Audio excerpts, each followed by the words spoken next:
मामू जी है।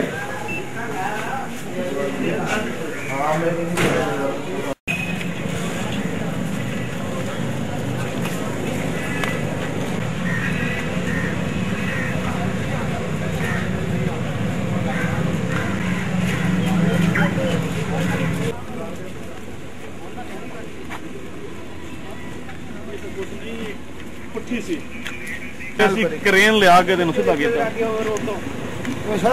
कोच मुद्दी सी गड्डी ऊपर खड़ी सी, ऊपर गड्डी खड़ी सी, फिर आके फिर क्रेन ले आया, क्रेन फिर पलटाया, फिर बाद मरीज कर दी।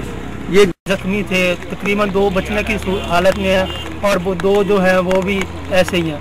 वैगन में टोटल मुसाफिर कितने थे? कम से कम 12-13 थे।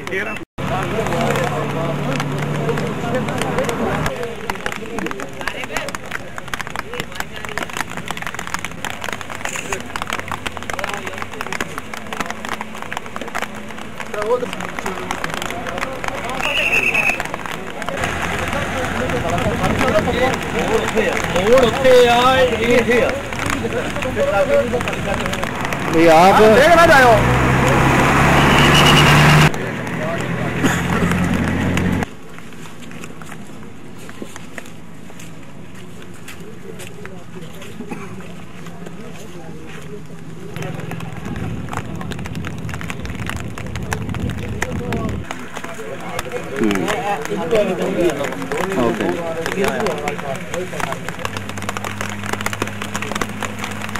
और नीचे ट्रक पे बम्पर